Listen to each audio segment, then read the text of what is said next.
office in Boulder. The NOAA All Hazards Radio Public Warning System. During potentially dangerous weather situations, the tone alert will be activated to warn of the impending danger.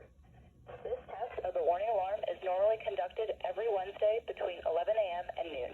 However, if severe weather threatens the area near the test time, the test will be postponed until the next available good weather day.